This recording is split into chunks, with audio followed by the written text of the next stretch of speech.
In preparation for FestPac, PNC will be featuring each of the 27 Pacific Island countries participating in FestPac.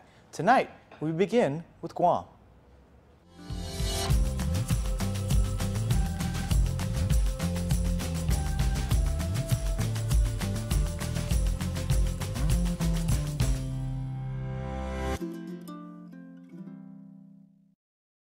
Half a day.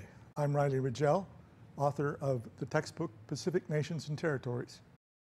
The term Micronesia means small islands and refers to the Carolines, which are Palau, Yap, Chuuk, Pohnpei, and Kushai, the Marshalls, Kiribati, Nauru, and the Marianas. Guam, at 212 square miles, is the largest island in Micronesia. This makes it about the same size as Los Angeles' San Fernando Valley. It is also the most populated and the most modern and developed island in Micronesia. Guam is the host of the 2016 Festival of the Pacific Arts. Geologically, Guam has a hilly volcanic south with many rivers and waterfalls, while the north consists mostly of a relatively flat limestone plateau. Fringing reefs circle much of the island. Typhoons are a frequent threat. Chamorro is the term used to denote the indigenous people of Guam in the northern Marianas. Chamorros settled Guam as much as 3,000 to 4,000 years ago, which was long before the Roman Empire or the Greek civilization, and equal to parts of the Egyptian civilization. Over 1,000 years ago, the Chamorro people started building large two-piece stone pillars called laddie-stones.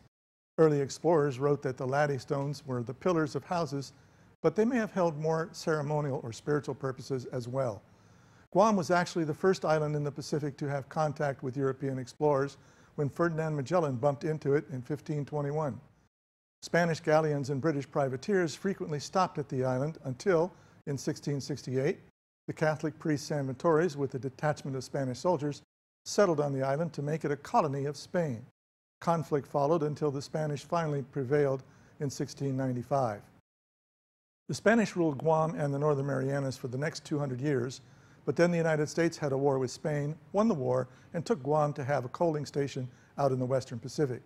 Spain sold the rest of their islands to Germany. The U.S. Navy ran things until World War II, when the Japanese captured Guam. The war years were tough, with many beatings and executions of Chamorros by Japanese soldiers. But the Americans came back in 1944, and the post-war era began.